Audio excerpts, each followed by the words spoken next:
Here we are. Thor, Love and Thunder, or was it a Marvel blunder? We're going to talk about it.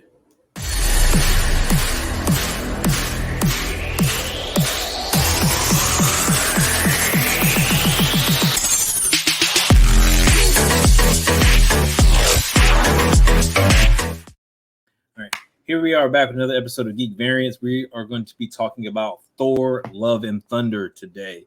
So it's going to be a lot of lightning, a lot of freaking Vikings, space Vikings running around doing stuff and making sure that you are in the process of understanding what the next steps in the MCU are and where they're going from here. So we have both seen the movie. I have seen the movie 4 times now. So we're going to let Brent start this off and tell me what he thinks, and then I'll break down what I think about these scenes. So, Brent, what's up? What you got? Highlights of the film. We'll start with the obvious one because it's in my name. The Goats Band.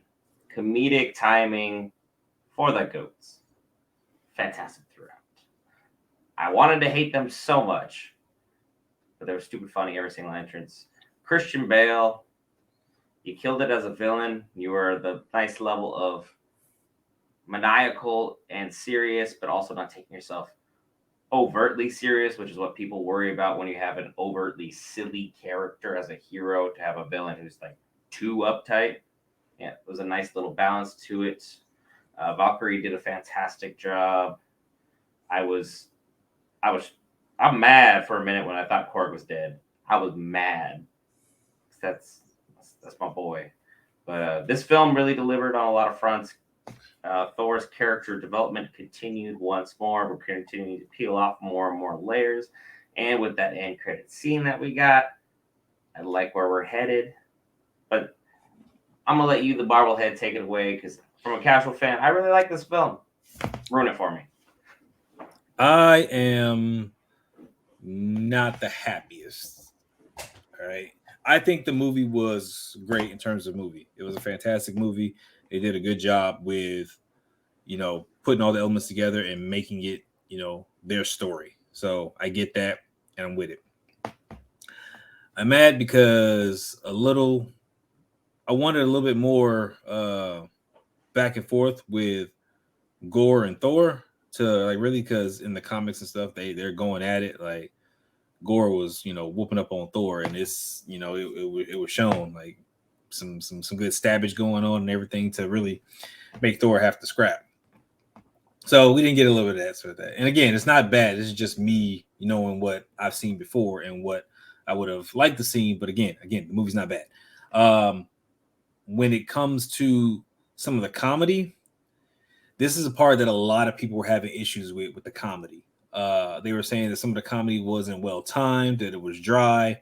This is more kids doing stuff than anything, especially with the the fight scene and the kids having to defend themselves, and it was too silly and stuff. And just like, okay, well, guess what? One, if you have kids, then you understand how things work with kids, especially with this being a Marvel property. All right.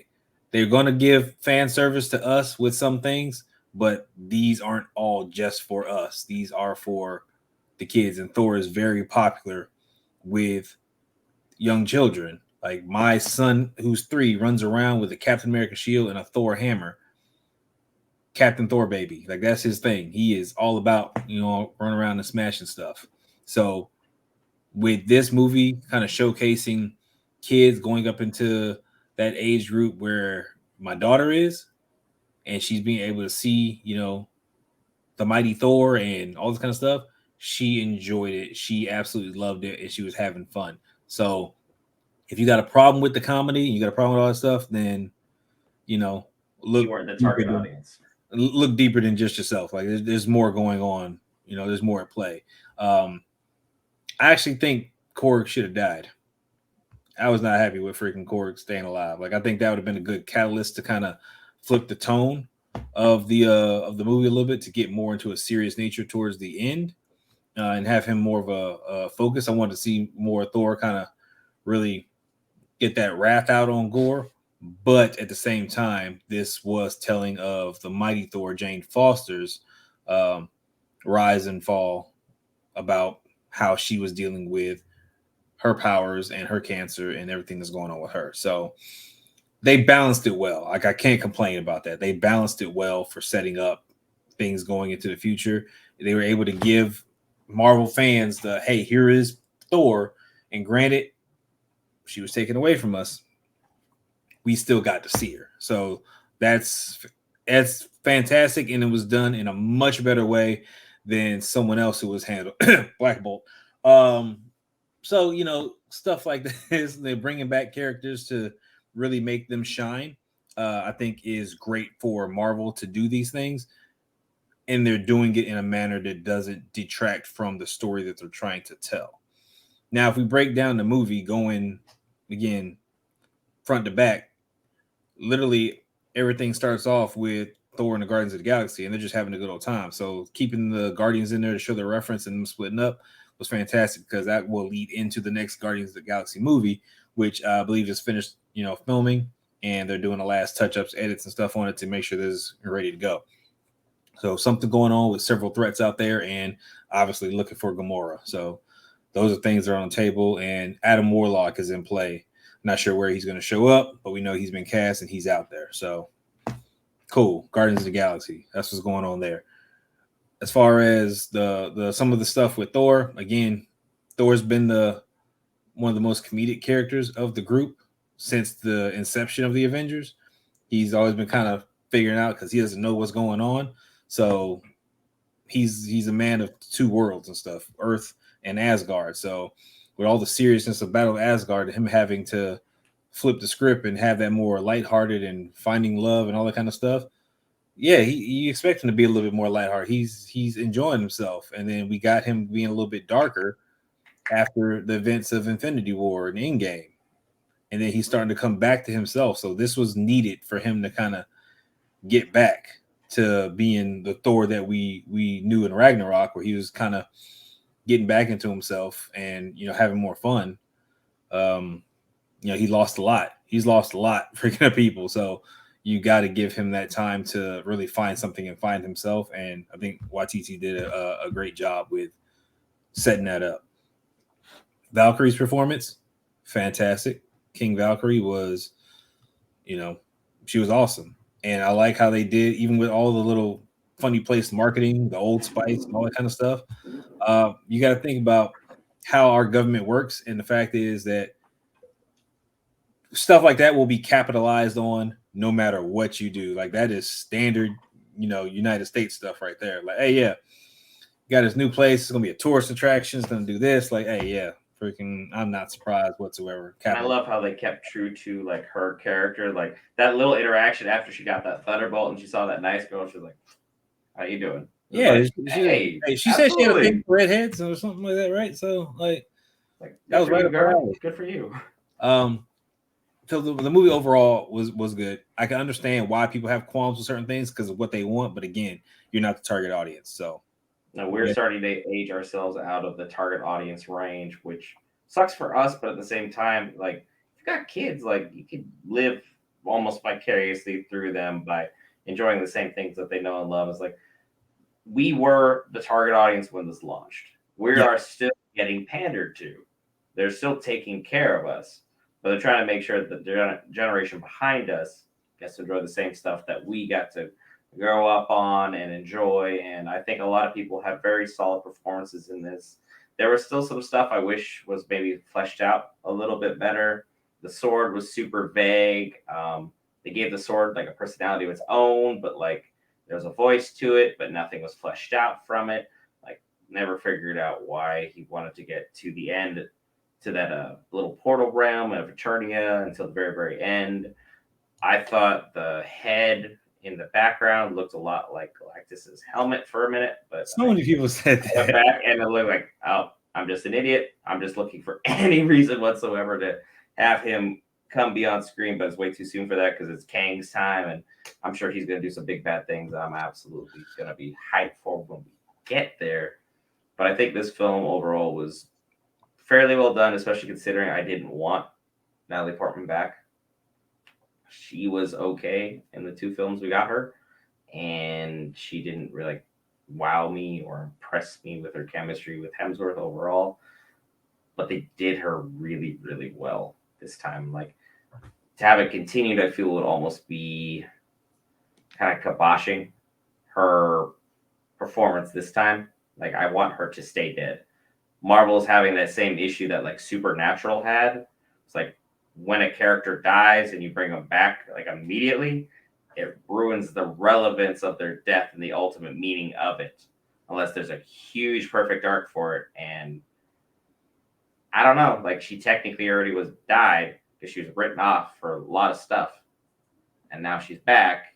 Then you kill her, but now there's Valhalla, which I mean, if we get Idris Elba back, that's kind of cool. But also that also detracts from his sacrifice overall to try and help everyone get out of there before Thanos was whooping some serious butt.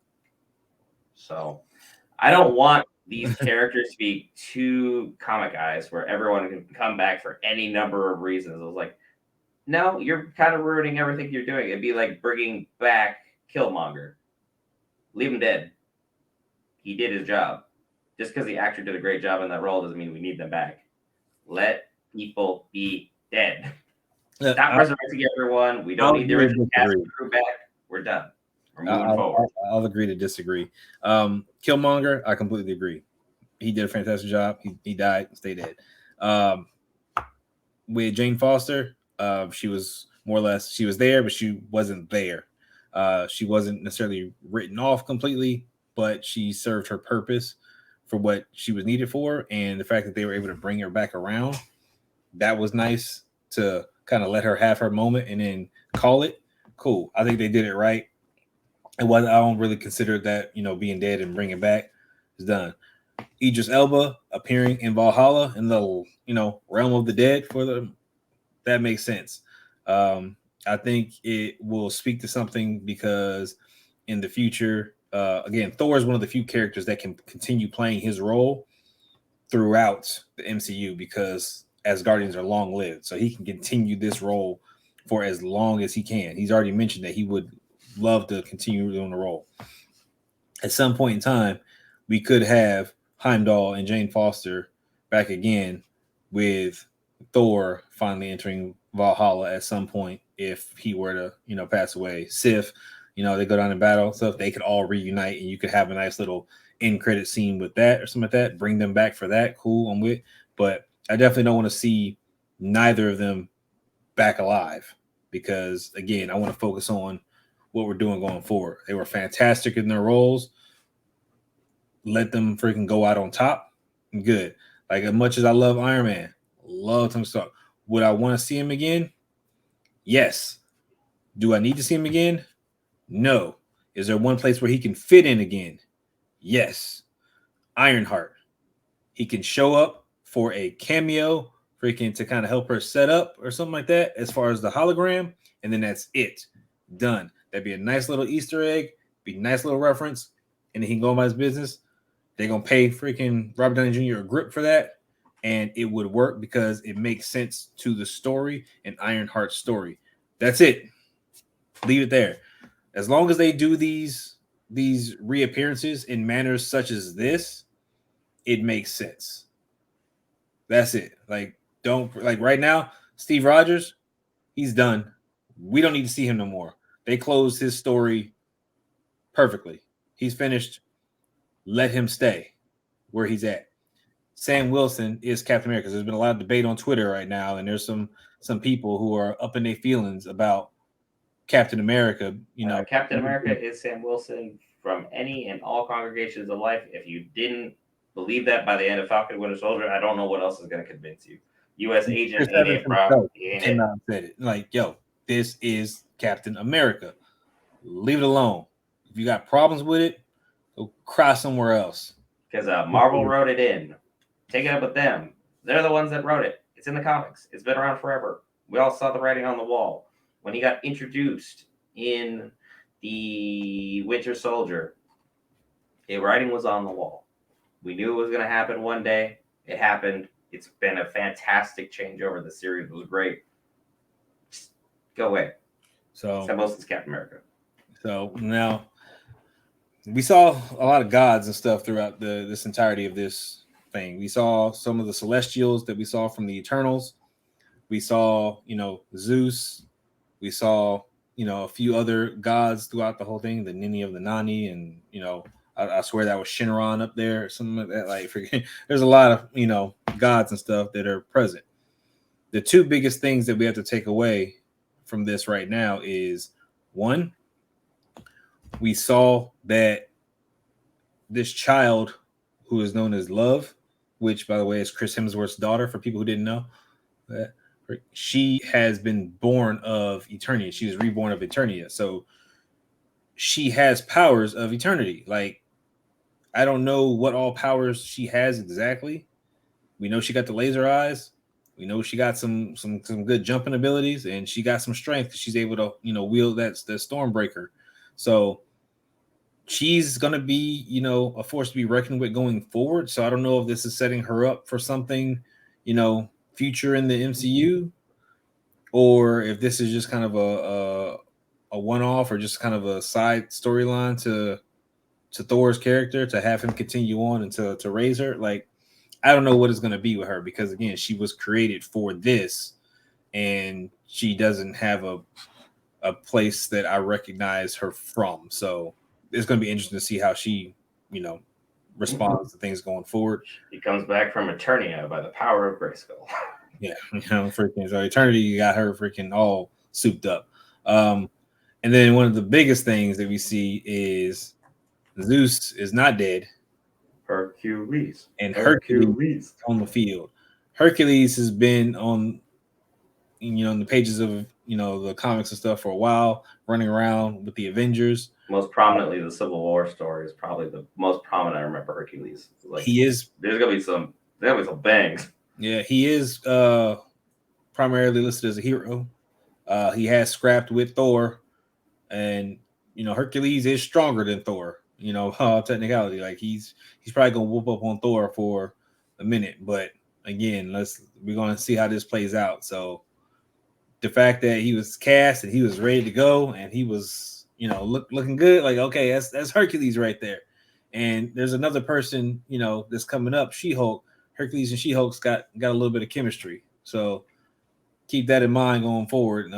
These potential love interests and or rendezvous or whatever. They're gonna hold hands over a lava pool with their buddy named Dwayne, which I think was a clever Rock reference that I don't think a lot of people got, like Dwayne the Rock Johnson. But yeah, okay, whatever, man. That made me giggle. They got me. I mean, it was good, freaking. So I don't know much about Brett. I think it's Brett Goldstein is the guy who's playing Hercules. So I know nothing of his IMDb. Nothing. I'm gonna have to look more into him and stuff to see what's going on with him. But I'm hyped for him. I'm hyped to see what he's gonna do. He's got his golden mace, so he's really about to crack some skulls. So I'm trying to figure out if we're gonna get more gods coming in and raining down on the superheroes. And you got Secret Wars, you got Young Avengers going on, you got possibly West Coast Avengers could be popping off. Like, there's a lot of things like in the works right now. Guardians of the Galaxy still got their stuff going.